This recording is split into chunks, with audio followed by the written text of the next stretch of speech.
Entonces Christopher me dice, ¿por qué no haces la segunda parte? Y yo dije, y dale, y por eso hoy, en Resumímela, La familia de mi novia, parte 2.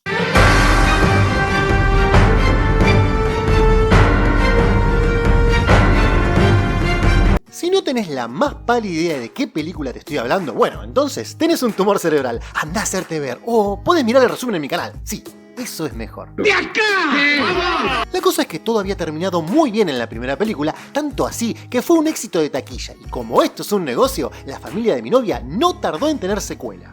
Creo que es muy obvio que sí. Y para que no haya dudas del éxito, no tuvieron mejor idea que traer más actores y básicamente hacer un copiar-pegar con el guión, con algunas variantes de los chistes, y así nació La familia de mi novia 2.0. ¡Ay, qué interesante! Cuéntamelo todo. La película inicia con Greg atendiendo un parto y desesperadamente llamando a un médico, porque claro, él es un enfermero. ¿Usted no es doctor? No, enfermero. No es enfermero, no es doctor. Los hombres no hacen esto. Yo creo que lo primero que pensaron los guionistas fue, el chiste de que es enfermero es muy bueno, metámoslo al principio de la película. Bueno, qué escritores tan flojos. En fin, la cosa es que todo parecía ir bien en la vida de Greg, todavía no se había casado con Pam desde la primera parte, pero la vida le sonreía. Grace, recibí a mi primer bebé. ¿En serio? Tanto así que deciden armar un viaje para conocer a los padres de Greg, y así que ahí nomás se suben nuevamente a un avión para ir a visitar al Robert De Niro, que esta vez tiene una nueva misión. No lo infantilices, háblale como adulto.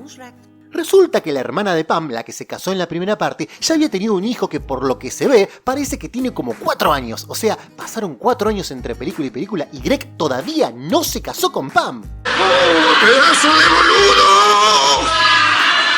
Bueno, la cosa es que como la hermana estaba de viaje, le dejaron el pibe a Roberto para que se lo cuidara, y este no tuvo mejor idea que hacerle una teta de plástico para que no se olvide de la madre. Ahora de la papa. La glándula paparia. Es claro que esta película tuvo una calificación más baja que la anterior, pero tranquilo, no te va a decepcionar. La cosa es que luego de esta breve reunión deciden ir a conocer a los padres de Greg, de los cuales ni ellos ni nosotros teníamos la más pálida idea de sus características, pero para que el éxito sea seguro, metemos al gran Dustin Hoffman y a Barbra Streisand. No seas tímido, ven acá. Hola, hola, hola. Obviamente las personalidades tienen que ser totalmente contrastantes, si no, no habría película. Es por eso que mientras el Roberto es un tipo súper rígido y bien tradicional, Dustin es un fiestero extrovertido que no le importa nada. Y mientras la mamá de Pam es una calladita y sumisa, Bárbara es sexóloga. O sea, imagínate para dónde va la cosa. Y si pensabas que los contrastes terminaban ahí, bueno, pensaste mal. Resulta que el Roberto había venido en un motorhome súper espectacular y equipado con un montonazo de cosas y había pensado que en lugar de dormir en la casa de los papás de Greg, iba a dormir en este super motorhome. Pero de haber sucedido esta situación, no tendríamos película, así que ahí nomás nos encontramos en el duelo épico de mascotas con un claro vencedor.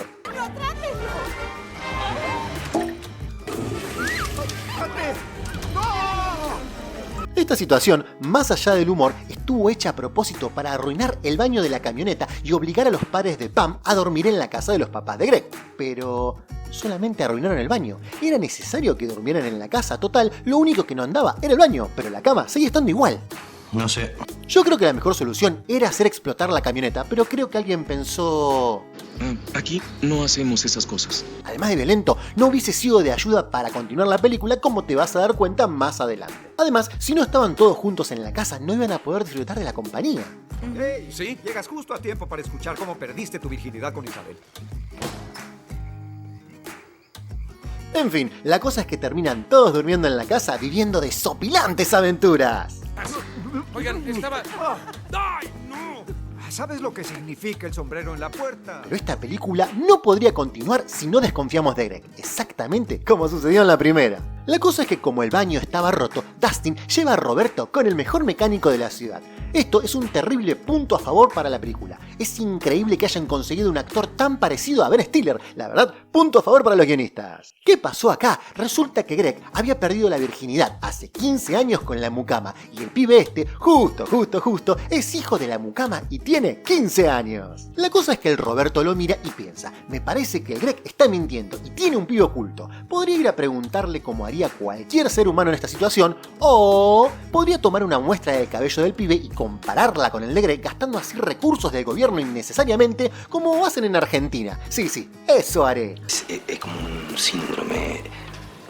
Es un pelotudo. De mientras, nos vamos enterando que Pam está embarazada y que sería una catástrofe que Roberto se enterara porque... Bueno, realmente no lo sabemos muy bien. Es probable que Roberto sea un terrible golpeador de mujeres, pero no le veo mucho sentido de ocultarle esto. Sí, se va a enojar, sí, no le va a gustar nada, pero bueno, Roberto, la vida es así. Pero no, como esta es una comedia de enredos, no le decimos nada y ahí nomás empieza el quilombo. Esto se va a poner feo. La cosa es que todos se van de fiesta para festejar no me acuerdo qué cosa, y ahí nomás el Roberto lo encara al Greg y le pregunta si tiene o no tiene un pibe escondido. ¿Pudiste conversar con tu hijo? Jack, jamás había visto a ese muchacho. Pero Roberto, ya le sacaste una muestra para el ADN, encima vas y le preguntás, ¿qué clase de agente secreto sos? No cabe duda que es un estúpido. La cosa es que Greg, muy nervioso porque no quiere que Roberto se dé cuenta del embarazo de Pam, le dice que no sabe de lo que habla y ahí nomás Roberto le vuelve a preguntar, pero amablemente. Te inyecté una alta concentración de pentotal sódico. El suero de la verdad.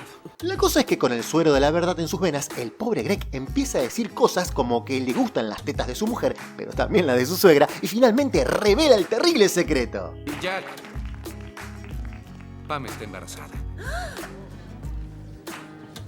Fornica, fuera.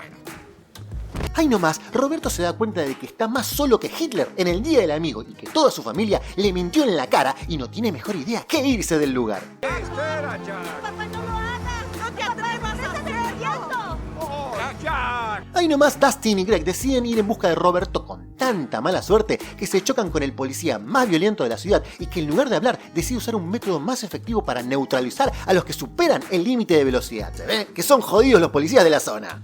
¡Pase a detenerse!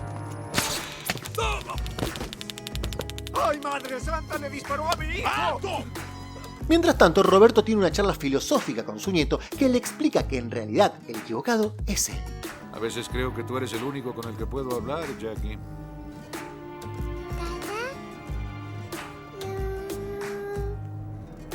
Ahí nomás Roberto entiende finalmente todo y decide volver, pero con la mala suerte de encontrarse a Dustin y a Greg en el camino. Tras tú da un paso atrás. ¡Yo no daré un paso atrás! ¿Lo harás o serás guardia de seguridad en un asilo para ancianos en Point Beach? ¡Permanezca calmado!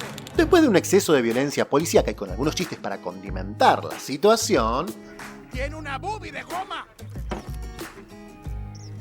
Dustin y Greg, y Roberto, claro, quedan encerrados en la comisaría, charlan sobre todo lo que pasó y finalmente deciden arreglar sus diferencias. Ahí nomás aparece Owen Wilson porque... bueno, porque sí. Y finalmente Pam y Greg se casan y todos felices y contentos.